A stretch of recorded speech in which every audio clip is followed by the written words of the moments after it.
Do you know that you can buy Bitcoin at every teller machine of the Swiss National Railway?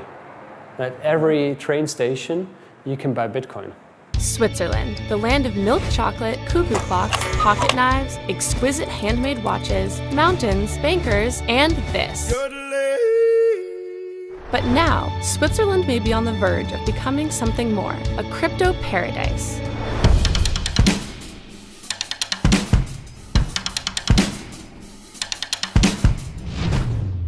Hi, I'm Molly Jane from Cointelegraph, and we're coming to you from Zug. It's also known as the Crypto Valley, and Switzerland has been called the Crypto Nation. So we've come here to check it out. Long before Bitcoin was a gleam in Satoshi Nakamoto's eye, the city of Zug knew how to attract money. With a 14% corporate tax rate, one of the lowest in the world, it became home to nearly 30,000 companies, almost as many as there are people in the town. Now, Zug is home to more than 400 crypto enterprises, all happily ensconced in what has become known as Switzerland's Crypto Valley. And a gorgeous valley it is, with a large lake set against the backdrop of Switzerland's ever-snowy alpine peaks. It's almost beautiful enough to make us forget why we're here. We managed, however, to bring our eyes down from the mountains to meet with Dolphy Mueller, the mayor of Zug, who has presided over a policy of accepting Bitcoin to pay for some city services, making him, in a sense, the crypto mayor. Everybody in the world was interested what happens in Zug because we have been the first. We didn't know anything about Bitcoin, we didn't know anything about blockchain. And so we invited a student which explained us the difference between these things. We started it 2 years ago. Now we have about 50 or 55 payments, not more. And it's only Bitcoin. It's not Bitcoin Cash, it's Bitcoin. From June 25th to July 1st, 2018, Zug held Switzerland's first blockchain-based municipal referendum. The vote, which was non-binding, used the city's new digital ID system. Here is a good place. Let's start an experiment with the so-called digital ID based on blockchain. Every year in summertime, we have a great party at the lakeside of Zug, and there is a firework. And we ask them people, do you want to have a firework again? Yes or no? And in Switzerland, a referendum, that's something holy. Has all this converted the mayor into a real crypto hodler? I'm not interested in cryptocurrency for myself. Despite the crypto mayor's lack of personal enthusiasm, get with the program, fella. Zug's experiments with crypto are breaking new ground, and city services aren't the only things you can buy with it there. We were told that here in Zug, you can use Bitcoin to buy a Ferrari or a Maserati. But we don't really have the budget for that, so let's go try to buy some wine instead.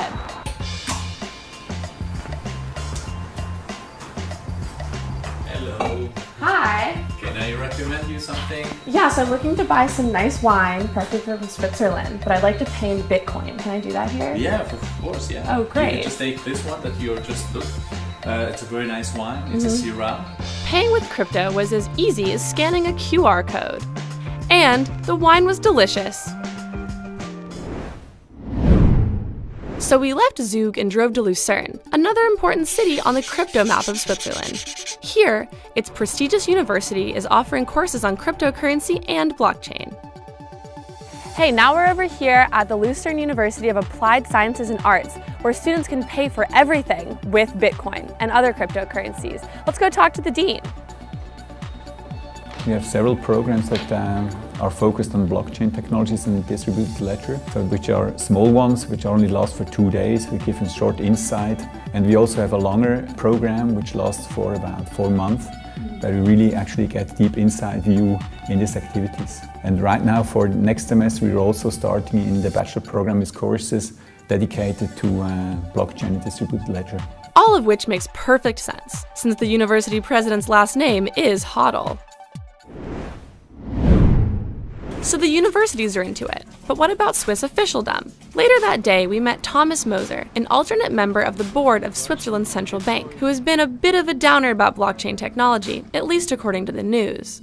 That was fake news. It's fake news. Actually, I didn't say it that way. What I said is that I think for innovation and technology to take the next step, it has to be something else than just a copy of existing products. The innovations in money usually came from the private sector. If you think of the banknote, that was not an invention by the state, that was not an invention by the central bank, that came from the private sector, from the commercial banks. And then people started to complain about it because there was fraud, a lot of people lost money, and then eventually got regulated as a first step, and as a second step it got nationalized. That's clearly something that could be also repeated with cryptocurrencies. We had our conversation with Thomas Moser on the embankment of Lake Zurich, just a few steps from his office in the central bank. The next day we were nearby at Bahnhofstrasse 3, the financial center of Zurich and its most expensive street. This is the address of Trust Square, the former home of a private Liechtenstein bank and now the largest blockchain hub in Switzerland. So Trust Square is a technology hub specialized on blockchain, and the history behind this is that several blockchain entrepreneurs wanted to have a community. So we have 40 blockchain companies here from different backgrounds. We want to focus more on working with the universities and with the corporates. All floors of the Trust Square are full of all sorts of blockchain startups, from students with some crazy spaceship ideas to more down-to-earth insurance projects. And these blockchain incubators are in high demand. We have over 400 players already in Switzerland, and the government is very pro-business, very helpful. It's a very decentralized culture, and it's really in line what I think blockchain and crypto assets are. FINMA is trying to move the whole crypto asset business into more regulated security token. FINMA, the financial regulator, categorizes the tokens based on the underlying economic function: payment tokens, utility tokens, and asset tokens. But what drives this whole process is that every ICO can send the description of its projects to FINMA, and within just 4 to 8 weeks, receive a clear statement whether regulatory provisions are applicable. As a result, in 2017, $1.5 billion were raised in ICOs in Switzerland, the second largest amount of money raised after the US. I would say that 1 year ago an ICO would cost you roughly 400,000–500,000 Swiss francs. I think nowadays you're more and more looking towards the 1 million range here. Now, welcome to the Crypto Villa, a 19th century mansion that formerly housed another private bank from Liechtenstein that went bankrupt due to money laundering schemes. It is now the home of Crypto Finance AG, a case of the new money literally replacing the old money. So is it common in Switzerland that bankers from the traditional financial industry go crypto? Yeah, more and more. In our company we have, I would say, 80% ex-bankers from UBS, Credit Suisse and some other large banks. We have the whole financial market infrastructure in Switzerland. We have the financial system in Switzerland, which is very strong. We have a very strong background, and so we have the theoretical know-how. And then from a society perspective, we have a very decentralized government. We have democracy. This is matched very well with the whole crypto space.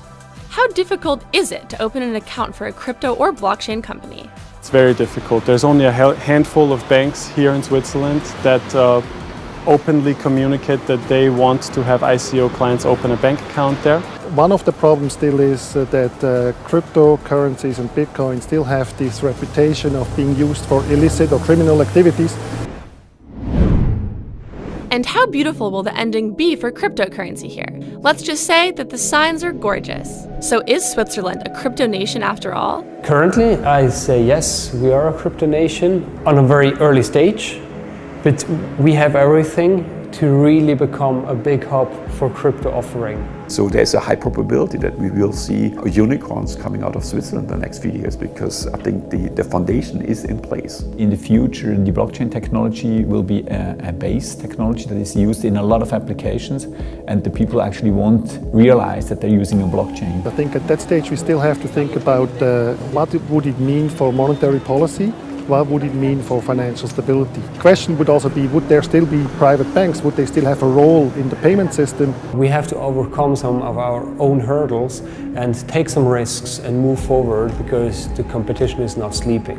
We'll give the final word to our favorite crypto mayor. I will be finished my work end of this year, and I always say it was a very beautiful final of my time as a mayor of Zug.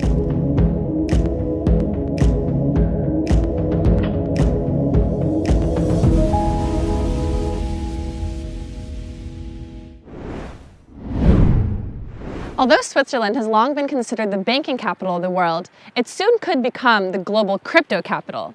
However, I think that cryptocurrencies and Bitcoin still have a long way to go before they see widespread usage.